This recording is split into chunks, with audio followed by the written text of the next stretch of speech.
Le super bon drama coréen de cette année, ES Coming, commence avec une bombe. La sœur de la femme s'échappe du mariage et il devient un substitut au mariage familial. Le marié, qui n'a aucun sentiment pour lui, accepte de divorcer. Le beau Bae Si-yeon est le porte-parole parfait du bureau du président. Bien que Hong Si-su soit sa femme, les étrangers ne connaissent pas leur relation. En raison de la torture sélective, il travaille comme petit interprète en langue des signes à la station de radio. Cependant, il est la faiblesse de Bae Si-yeon. Par une nuit pluvieuse, Xi-su rentra chez lui et constata que la carrosserie de la voiture tremblait sans raison. Il a appuyé sur les freins mais il n'y a eu aucune réponse. Au lieu de cela, la vitesse de la voiture devenait de plus en plus rapide. Il s'est avéré qu'une personne mystérieuse contrôlait sa voiture. Alors que la vitesse augmentait de plus en plus, il y avait un feu rouge devant lui, il a donc dû griller le feu rouge et tourner à gauche. Il a failli entrer en collision avec une autre voiture. Heureusement, la voiture s'est arrêtée toute seule. Cependant, il a paniqué et a voulu sortir de la voiture, mais il a constaté que la porte était verrouillée et qu'il ne pouvait pas sortir. Il a trouvé l'homme mystérieux qui contrôlait sa voiture. L'homme mystérieux s'est dirigé vers lui et Bae Si-yeon a reçu un appel de l'homme mystérieux. Quand il a entendu cela, son téléphone portable était à court de batterie. Il en a profité pour appeler sa belle-mère pendant qu'il chargeait. Sa belle-mère a menti et a dit que Xi-su dînait ici et qu'elle le laisserait partir bientôt. Cela a fait penser à Bae Si-yeon que la personne qui l'avait menacé était un escroc. À ce moment-là, l'homme mystérieux appela à nouveau, mais Bae Si-yeon n'avait plus peur. Il pensait que l'autre partie ne savait même pas qui était sa femme. Au moment où il était sur le point de raccrocher, l'autre partie a déclaré qu'il avait un couteau contre le cou de sa femme et qu'il pouvait la tuer à tout moment. Bae Si-yeon, laisse-le faire, ne te contente pas de parler et de ne rien faire. En entendant cela, l'autre partie était anxieuse. Il est venu demander une rançon. Xi-su était stupéfait par cela, mais l'homme mystérieux était vraiment en colère. La seconde suivante, il a mis une corde autour de Xi-su et a voulu l'étrangler. Comme personne ne tenait le volant, la voiture a commencé à tourner, alors l'homme mystérieux l'a laissé partir. À ce moment-là, l'homme mystérieux appela à nouveau, mais Bae Si-yeon ne répondit pas du tout. Il était tellement en colère qu'il a poignardé Xi-su avec un couteau pour le faire rester assis, mais il a accidentellement blessé le cou de Xi-su. Il était un peu fou et a dit à Xi-su que son téléphone portable avait été modifié pour qu'il ne puisse appeler que Bae Si-yeon, et qu'il pouvait automatiquement changer la voix, et qu'il faudrait 10 minutes pour que l'appel soit suivi. Cependant, il a fait tellement de choses et fait tellement de préparatifs, mais Bae Si-yeon n'a pas répondu à son appel. Mais à ce moment-là, quelqu'un dans le bureau de Bae Si-yeon a accidentellement répondu au téléphone à sa place.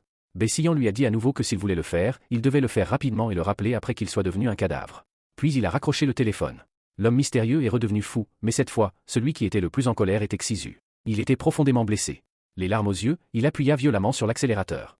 L'homme mystérieux voulait l'arrêter, mais la voiture allait trop vite et il y eut une secousse. La voiture a perdu le contrôle et a fait un tête-à-queue. L'homme mystérieux s'est évanoui sur place. La scène a changé et une paire de belles jambes est sortie de la salle de bain. Il s'est avéré que Xi-su allait bien.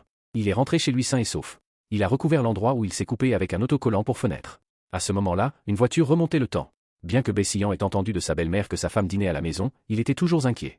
Il s'est précipité chez lui pour vérifier et a vu que sa femme Xi-su allait bien. Il poussa un soupir de soulagement.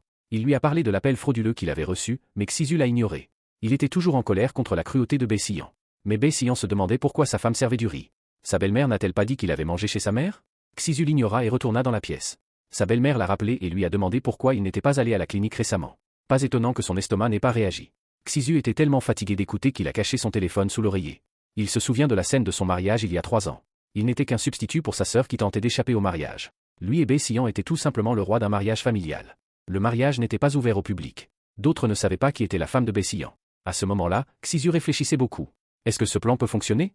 Ce soir-là, lors d'un banquet prestigieux, il a servi d'interprète en langue des signes pour l'épouse de l'ambassadeur auprès de Bae Si-yeon. Après avoir terminé cela, il est allé aux toilettes et Bae Si-yeon a reçu un appel de l'homme mystérieux. Il s'ennuyait et voulait entendre comment cet escroc voulait faire du mal à sa femme cette fois-ci. Mais l'autre partie a dit, vous êtes à la fête. Cela a stupéfié Bae Si-yeon. L'autre partie est apparue à ce banquet. Il regarda autour de lui avec inquiétude et ne croyait pas que l'autre partie puisse entrer dans un tel endroit. Cependant, l'autre personne dit, tu n'as rien mangé. La bruschetta aux truffes devant toi est délicieuse. Bae Si-yeon a découvert ce mets. L'autre personne le surveillait. Bae Si-yeon craignait que l'autre ne fasse du mal à sa femme. Paniqué, il n'en avait pas l'intention. Bae Si-yeon craignait que l'autre ne fasse du mal à Xi-su. Il était nerveux et cherchait l'homme mystérieux partout. Tout en cherchant, il demanda à l'autre personne comment il savait qui était sa femme. Cependant, l'homme mystérieux en savait tellement. Il savait même que la sœur de Xi-su avait fui son mariage. Il disait avoir épousé sa belle-sœur pour le bien de sa famille. Comment ce complot sanglant aurait-il pu vaincre le parfait lui une fois révélé? À cet instant, Bae Si-yeon avait vraiment peur de demander à l'autre personne ce qu'il voulait. De toute façon, tu n'as pas besoin de Hong Yuzeng dans ta vie, n'est-ce pas? À ce moment, Xi-su apparut à l'écran. Il s'avéra que l'homme mystérieux était Xi-su. Elle était au téléphone avec elle. Marie. Elle a été kidnappée par un homme mystérieux cette nuit-là. Lorsqu'elle a appris que Bae Si-yeon n'était pas effrayant, elle a été tellement en colère qu'elle a contracté le syndrome moutarde sélectif et a été forcée de parler. J'ai quelque chose à dire à cette personne, alors ne me recontactez plus.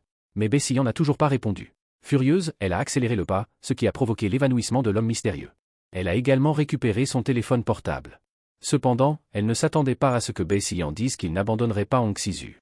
Xi-su a ri et a ignoré votre femme, qui était en difficulté hier. D'accord, a-t-il dit froidement, attendez que le corps de votre femme apparaisse avant de l'appeler. Une fois le tableau terminé, un bruit soudain a frappé le mur du